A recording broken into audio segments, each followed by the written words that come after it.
कथा बचे।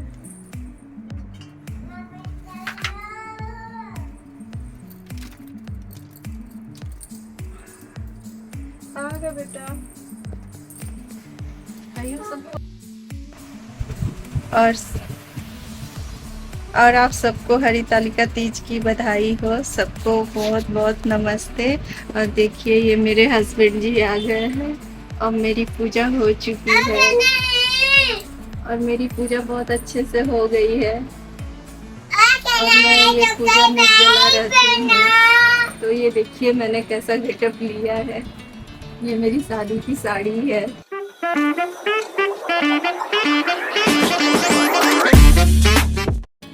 नमस्ते फैमिली। और आप सब कैसे? आई होप सभी अच्छे होंगे। यहाँ देखिए मैं अपने हाथों में मेहंदी लगाई। एक हाथ में मैं लगाई और एक हाथ में मेरे हस्बैंड जी लगाए। तो ये मेहंदी मेरे लिए तो बहुत ही अच्छा है। और देखिए यहाँ मैं पूजा सुबह नहा करके तीज के दिन पूजा की। तुलसी जी में जल डाल रही हूँ और घर में पहले मैं पूजा करती हूँ। नहा करके एक अच्छी सी साड़ी पहन ली हूँ और पूजा की पहले। फिर उसके बाद मैं प्रसाद बना रही हूँ। यहाँ तो बिहार यूपी में अगर ठेकुआ खजूर गुजिया ना बने तो तीज त्यौहार पता नहीं चलता है। तो यहाँ देखिए मैं खजूर बना रही हूँ। तो मैदा लिया है, उसमें घी डाला और चीनी और थोड़ा सा इलायची। ज़्यादा कुछ मैं डालती नहीं हूँ प्रसाद में क्योंकि सबको पसंद नहीं आता है। तो वही डाल करके मैं बनाई और इसको खूब हाथ से मिलाना है। इतना मिलाना है ना कि ये मतलब कि हाथ में लो तो ऐसे बंध जाए। इतना मतलब एक कटोरी मैंने आधा किलो मैदे में एक कटोरी मैंने मोयन डाला है, घी डाला है। फिर उसके बाद थोड़ा थोड़ा दूध दे करके इसको बांध लेंगे ताकि हाथ से बंधा जाए। ज़्यादा गीला नहीं करेंगे, हल्का ही गीला करके इसे बांध लेंगे। उसके बाद मैंने इसे देखिए बांध लिया और बांधने के बाद यहाँ तल लिया। तलने के बाद मेरा प्रसाद तैयार हो गया। फिर उसके बाद मैंने पूजा की तैयारी की। यहाँ देखिए यहाँ मेरे यहाँ बनारस में ना ऐसे भगवान जी बने बनाए मिलते हैं। तो उनकी गंगा जल दूध और जल से मैंने उनका अभिषेक किया।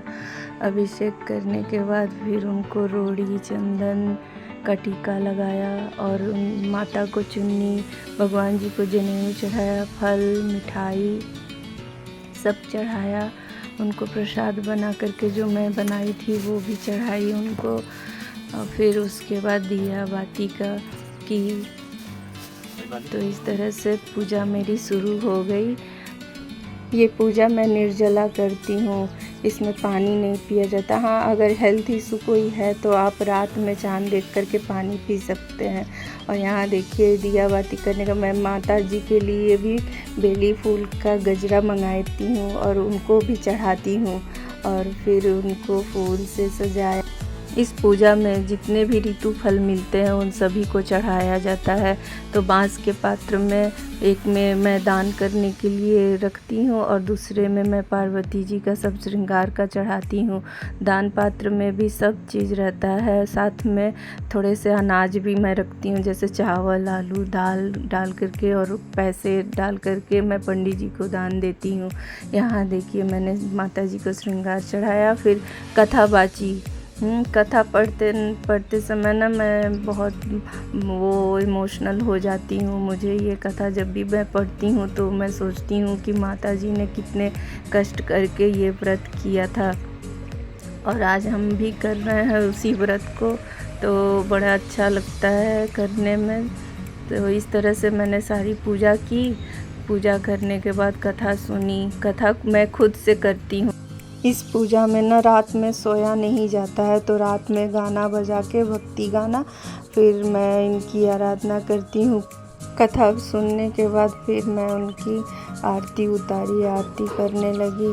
आरती करी, उसके बाद आरती में भगवान जी को दिखा रही हूँ। और यहाँ ना दूसरे तरह का आरती गाया जाता है, माता का, पार्वती माता का और भोले बाबा का। तो आरती करने के बाद देखिए फिर मैं दिया बाती लेकर के बाहर गई, बाहर तुलसी जी में भी मैं ना आरती दिखाई। आरती दिखाने के बाद उनसे मैं प्रार्थना की और आशीर्वाद मांगी उनसे, ताकि मेरा सब अच्छा रहे, मेरा सब बढ़िया रहे। तो इस तरह देखिए, फिर दूसरे दिन मैं माता जी के चरण को छू करके उनसे अपना सुहाग ले रही हूँ। और ये मेरा ना शादी का सिंदूरा है, इसी से मेरी शादी हुई थी, इसी सिंदूरे से। तो इससे मैं उनसे आशीर्वाद ले रही हूँ, सुहाग मांग रही हूँ, सुहाग का आशीर्वाद ले रही हूँ। और ये मैं इसे ना सिंदूरदानी को ना बहुत संभाल के रखती हूँ। इसे सिन्होरा कहते हैं मेरे तरफ, तो इसको मैं बहुत संभाल के रखती हूँ। इस तरह से मैं माता जी का विसर्जन कर दी और पूजा मेरी यहाँ पे संपन्न हुई।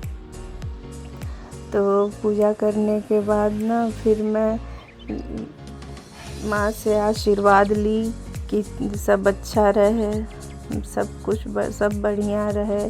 और उनका आशीर्वाद ही तो चाहिए हमें, और क्या चाहिए। उनके आशीर्वाद के लिए ही तो हम इतनी तपस्या किए हैं। तो इस तरह से मेरी पूजा यहाँ पे संपन्न हुई। फिर मेरे पति देव जी, यहाँ देखिए मैं उनको टीका लगा रही हूँ। टीका लगाने के बाद में फिर उनको मैं प्रणाम कर रही हूँ, पैर छू करके भी मैं उनसे आशीर्वाद ली।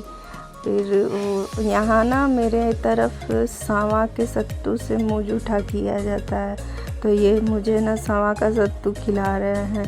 इसी से सबसे पहले इसी को खाया जाता है प्रसाद की तरह। तो वो मैं सांवा का सत्तू खाई, फिर थोड़ा हल्का गुनगुना पानी पी, तो बहुत ही अच्छा लग रहा था पानी पी करके निर्जल।